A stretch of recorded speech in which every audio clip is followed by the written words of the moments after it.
Hey everyone. So, a lot of you reached out wanting us to take a closer look at what happened at Abundant Life Christian School in Madison, Wisconsin.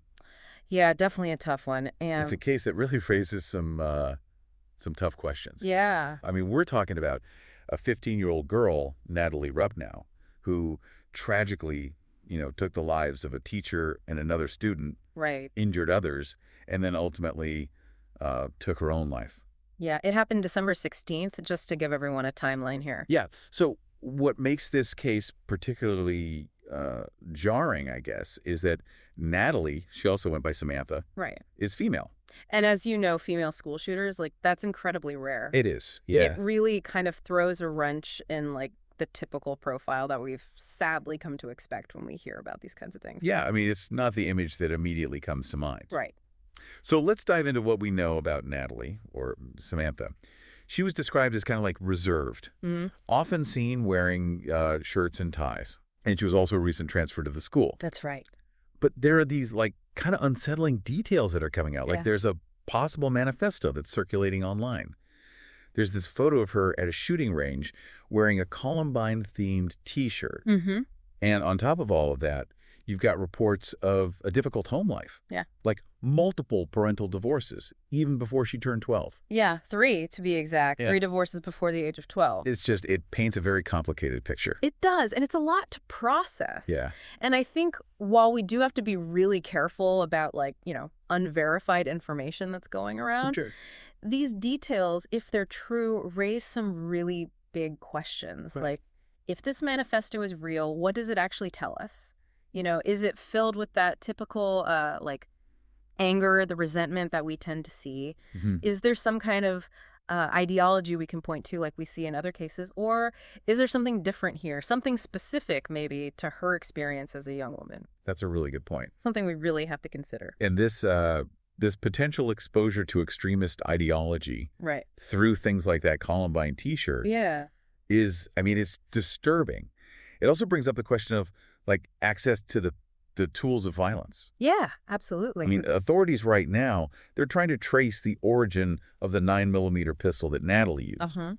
And of course, that shines a spotlight on Wisconsin's gun laws. Yeah. Specifically, how did a minor get access to a firearm in the first place? Right. And that's where things get really interesting, legally speaking, because if we, take a look at Wisconsin's laws, they're a little different from other states in some really important ways. For example, Wisconsin doesn't have what's called a child access prevention law, I see. which basically means there's no state law requiring safe storage of firearms in homes where minors live. Oh, wow. It's kind of a gray area legally. Yeah. They also have fairly relaxed regulations on private gun sales, so person to person, which, obviously can make it harder to track how these guns are moving around and who's getting their hands on them. So while, the whole gun control debate's happening at the national level, Right. this really emphasizes how specific laws, or a lack of laws, at the state level Yeah, absolutely. could play a role. Yeah, I mean, it really begs the question, could any of these legal kind of, I guess you could call them loopholes, have been addressed, in a way that would have prevented this? It's tough. There are strong arguments on both sides, but this case definitely brings it to the forefront. It does. And it's not just the legal side of things. Right. I mean, this event, it's reignited the conversation about mental health resources for young people, Absolutely. especially for those, maybe struggling in silence. I mean, is there enough support out there to even identify and help these individuals? Yeah. Especially, if they're exhibiting warning signs that don't fit that kind of stereotypical profile that we think of. Right, right. And what I find so fascinating about this whole thing is how these individual psychological factors, like what's going on in someone's head, intersect with societal pressures, influences, and then, of course, access to, lethal means. Yeah.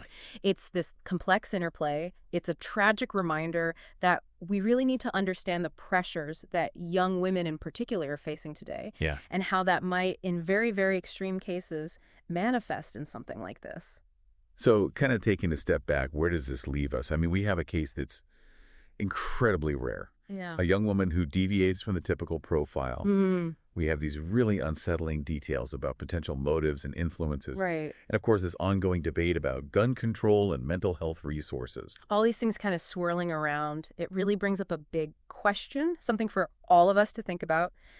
Given how rare this is, a female school shooter, what kind of research or policy changes could actually be effective in preventing something like this from happening again? Do we need different intervention strategies? Do we need to rethink how we assess risk and offer support?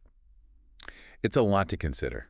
Yeah, And there are definitely no easy answers. there really aren't. But hopefully, by diving into this a little bit, Yeah. we've given you some new insights, maybe spark some important questions of your own. So thanks for joining us. Thanks, everyone.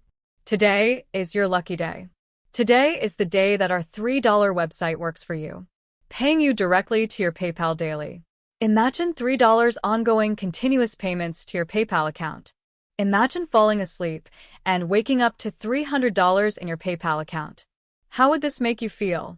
How could this help you? What bills could you pay? What kind of fun could you have? What does that retirement look like now?